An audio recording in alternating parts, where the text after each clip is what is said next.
ಇಲ್ಲಿ ಸೋನಿಯಾ ಗಾಂಧಿ ಮೇಲೆ ಇರೋದು ರಾಷ್ಟ್ರದ್ರೋಹದ ಆರೋಪ. ತಮ್ಮ ಬುಡಕ್ಕೆ ಬೆಂಕಿ ಬಿದ್ದಾಗ ಮಾತಾಡ್ಬೇಕು ತಾನೆ, ಮತ್ಯಾಕೆ ಇವರು ಸುಮ್ಮನಿದ್ದಾರೆ? ಚೈನಾದೊಂದಿಗೆ ಒಂದು ಒಪ್ಪಂದವನ್ನ ಮಾಡ್ಕೊಳ್ತೀರಿ, ಅದ್ಯಾವ ಒಪ್ಪಂದ, ಯಾಕಾಗಿ ಮಾಡ್ಕೊಂಡ್ರಿ? ಭಾರತ ವಿರೋಧಿಗಳ ಜೊತೆ ಮಾತಾಡುವಂತ ಅಂಥ ದೊಡ್ಡ ವಿಷಯ ಏನಿತ್ತಪ್ಪ? ಇಂತಹ ಗಂಭೀರ ಪ್ರಶ್ನೆಗಳಿಗೆ ಅಮ್ಮ ಮಗ ಇಬ್ರು ಉತ್ತರ ಕೊಡ್ಬೇಕಲ್ವಾ? ಇವರ ಈ ಮೌನಕ್ಕೆ ಕಾರಣ ಆದ್ರೂ ಏನು?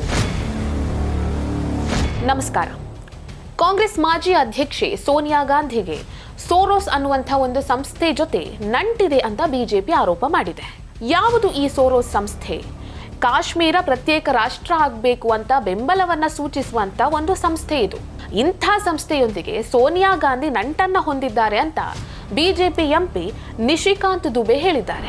फ्रेंच का जिसने की एक रिपोर्ट निकाली है, उसने ये कहा है सर कि एक संस्था है OCCRP, organized crime and corruption project, और उसके साथ GACC है और सोरेस फाउंडेशन, ये उसको मदद करता है। US गवर्नमेंट और सोरेस फाउंडेशन OCCRP चलाता है।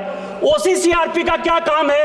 भारत की पार्लियामेंट को कैसे बंधक बनाना, कैसे नहीं चलने देना कि ओपन सोसाइटी फाउंडेशन के सलील सेट्टी जो भारत जोड़ो आंदोलन में गए, उनसे आपका क्या संबंध है?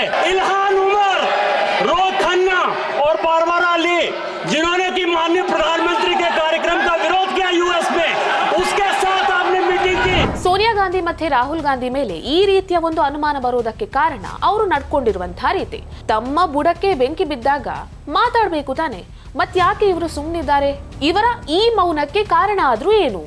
ಗಾಂಧಿ ಕುಟುಂಬದ ಅಮ್ಮ ಮಗನ ಮೇಲೆ ಇದೊಂದೇ ಆರೋಪ ಇರೋದಲ್ಲ, ಇವರ ಮೇಲೆ ಇಂಥದ್ದೇ ಅನೇಕ ಆರೋಪ ಇದೆ. ಇದ್ರ ಬಗ್ಗೆ ಜನರು ಪ್ರಶ್ನೆ ಕೂಡ ಮಾಡ್ತಿದ್ದಾರೆ. ಆದ್ರೆ ಇದ್ರ ಬಗ್ಗೆ ಅಮ್ಮ ಮಗ ತುಟಿಕ್ ಪಿಟಿಕ್ ಅಂತಿಲ್ಲ. ಬೇರೆ ದೇಶದವರು ಅದಾನಿ ಮೇಲೆ ವಂಚನೆಯ ಆರೋಪವನ್ನ ಮಾಡ್ತಾರೆ. ಇದು ಅವರ ವ್ಯವಹಾರಕ್ಕೆ ಸಂಬಂಧಿಸಿರುವಂತಹ ವಿಚಾರ, ಇದು ಅವರ ವೈಯಕ್ತಿಕ ವಿಚಾರ. ಇದು ರಾಷ್ಟ್ರದ್ರೋಹದ ವಿಚಾರ ಅಲ್ಲ. ರಾಷ್ಟ್ರದ್ರೋಹ ಮಾಡ್ತಿದ್ದಾರೆ ಅನ್ನುವಂತಹ ಆರೋಪ ಅದಾನಿ ಮೇಲಿಲ್ಲ. ಆದ್ರೂ ಕೂಡ ಈ ಅಮ್ಮ ಮಗ ಇಬ್ರು ಅದಾನಿ ಅಂತ ಜಪ ಮಾಡ್ತಿದ್ದಾರೆ. ಆದ್ರೆ ಈಗ ಇಲ್ಲಿ ಸೋನಿಯಾ ಗಾಂಧಿ ಮೇಲೆ ಇರೋದು ರಾಷ್ಟ್ರದ್ರೋಹದ ಆರೋಪ. ಇದ್ರ ಬಗ್ಗೆ ಅಮ್ಮ ಮಗ ಇಬ್ರು ಬಾಯೇ ಬಿಡ್ತಿಲ್ಲ. ಇವರಿಬ್ರು ಉತ್ತರಿಸಬೇಕಾದ ಅನೇಕ ಪ್ರಶ್ನೆ ಇದೆ. ಮೊದಲನೇ ಪ್ರಶ್ನೆ ಯಾವುದು ಅಂದ್ರೆ, ಇಂಡಿಯಾ ಮತ್ತು ಚೈನಾದ ಗಡಿಯಲ್ಲಿ ಉದ್ವಿಗ್ನ ಪರಿಸ್ಥಿತಿ ಇತ್ತು. ಅಂತಹ ಉದ್ವಿಗ್ನ ಪರಿಸ್ಥಿತಿಯಲ್ಲೂ ರಾಹುಲ್ ಗಾಂಧಿ ದೆಹಲಿಯ ಚೀನಾ ರಾಯಭಾರಿ ಕಚೇರಿಗೆ ಗುಟ್ಟಾಗಿ ಭೇಟಿ ನೀಡ್ತಾರೆ. ಆದ್ರೆ ರಾಹುಲ್ ಗಾಂಧಿ ಈ ರಾಯಭಾರಿ ಕಚೇರಿಗೆ ಭೇಟಿ ನೀಡಲೇ ಇಲ್ಲ ಅಂತ ಕಾಂಗ್ರೆಸ್ನವರು ವಾದಿಸ್ತಾರೆ. ಆದ್ರೆ ಯಾವಾಗ ಚೈನಾದ ಒಂದು ಮಾಧ್ಯಮ ಈ ಒಂದು ಸುದ್ದಿಯನ್ನ ಪ್ರಕಟ ಮಾಡುತ್ತೋ, ಆಗ ಕಾಂಗ್ರೆಸ್ನವರು ಹೌದು ರಾಹುಲ್ ಗಾಂಧಿ ಹೋಗಿದ್ದಾರೆ ಅಂತ ಒಪ್ಕೊಳ್ತಾರೆ. ಈ ವಿಷಯದ ಬಗ್ಗೆ ರಾಹುಲ್ ಗಾಂಧಿ ಅವರನ್ನ ಜನರು ಎಷ್ಟೇ ಪ್ರಶ್ನೆ ಮಾಡಿದ್ರು ರಾಹುಲ್ ಗಾಂಧಿ ಅವರು ಮಾತ್ರ ಬಾಯೇ ಬಿಟ್ಟಿಲ್ಲ. ಯಾಕೆ ರಾಹುಲ್ ಗಾಂಧಿ ಅವರೇ ಚೈನಾದ ರಾಯಭಾರಿ ಕಚೇರಿಗೆ ನೀವು ಭೇಟಿ ನೀಡಿದ್ರಿ, ಅಲ್ಲಿ ಏನು ಮಾತಾಡಿದ್ರಿ? ಈ ಬಗ್ಗೆ ನಮ್ ಜನರಿಗೆ ಗೊತ್ತಾಗ್ಬೇಕಲ್ವಾ? ಇದ್ರ ಬಗ್ಗೆನೂ ಒಂದ್ ಸ್ವಲ್ಪ ಹೇಳಿ. ರಾಹುಲ್ ಗಾಂಧಿ ಅವರೇ, ನಿಮ್ಮ ಎರಡನೇ ಪ್ರಶ್ನೆ ಏನು ಅಂದ್ರೆ, ನೀವು ಟಿಬೆಟ್ಗೆ ಹೋಗ್ತೀರಿ, ಅಲ್ಲಿ ಚೀನಾದ ಒಬ್ಬ ಅಧಿಕಾರಿಯನ್ನ ಗುಟ್ಟಾಗಿ ನೀವು ಭೇಟಿ ಮಾಡ್ತೀರಿ. ನೀವು ಯಾಕಾಗಿ ಭೇಟಿ ಮಾಡಬೇಕಿತ್ತು? ಅಷ್ಟೊಂದು ಗೌಪ್ಯವಾಗಿ ಭೇಟಿಯಾಗಿ ಮಾತಾಡುವಂತಹ ವಿಚಾರ ಆದ್ರೂ ಏನಿತ್ತು? ಇದ್ರ ಬಗ್ಗೆನೂ ನಮ್ಮ ಜನರಿಗೆ ಸ್ವಲ್ಪ ಹೇಳಿ, ಜನರಿಗೂ ಗೊತ್ತಾಗ್ಲಿ. ನಿಮ್ಗಿರುವಂತಹ ಮೂರನೇ ಪ್ರಶ್ನೆ ಏನು ಅಂದ್ರೆ, 2020ರಲ್ಲಿ ನೀವು ಮತ್ತು ನಿಮ್ಮ ತಾಯಿ ಚೈನಾದೊಂದಿಗೆ ಒಂದು ಒಪ್ಪಂದವನ್ನ ಮಾಡ್ಕೊಳ್ತೀರಿ. ಅದ್ಯಾವ ಒಪ್ಪಂದ, ಯಾಕಾಗಿ ಮಾಡ್ಕೊಂಡ್ರಿ? ಇದ್ರ ಬಗ್ಗೆ ಜನ ನಿಮ್ಮನ್ನ ಎಷ್ಟೇ ಪ್ರಶ್ನೆ ಮಾಡಿದ್ರು ನೀವಂತೂ ಬಾಯೇ ಬಿಟ್ಟಿಲ್ಲ. ಒಪ್ಪಂದ ಮಾಡಿಕೊಳ್ಳುವಂತಹ ವಿಚಾರ ಏನಿತ್ತು? ಇದ್ರ ಬಗ್ಗೆ ನಮ್ಮ ಜನರಿಗೆ ಸ್ವಲ್ಪ ಗೊತ್ತಾಗ್ಲಿ. ಇದ್ರ ಬಗ್ಗೆನೂ ನೀವು ಹೇಳ್ಬೇಕಲ್ವಾ? ಯಾಕಾಗಿ ಜನರ ಈ ಪ್ರಶ್ನೆಗೆ ನೀವು ಉತ್ತರಿಸ್ತಿಲ್ಲ? ನಿಮ್ಗಿರುವಂತಹ ನಾಲ್ಕನೇ ಪ್ರಶ್ನೆ ಏನು ಅಂದ್ರೆ, 2024ರಲ್ಲಿ ನೀವು ವಿದೇಶಕ್ಕೆ ಹೋಗ್ತೀರಾ, ಅಲ್ಲಿ ಭಾರತ ವಿರೋಧಿಗಳನ್ನ ಭೇಟಿ ಆಗ್ತೀರಾ, ಅವರ ಜೊತೆ ಕೂತು ಮಾತಾಡ್ತೀರಾ. ನೀವು ಅವರನ್ನ ಯಾಕಾಗಿ ಭೇಟಿ ಆದ್ರಿ? ಅವ್ರ ಜೊತೆ ಏನ್ ಮಾತಾಡಿದ್ರಿ?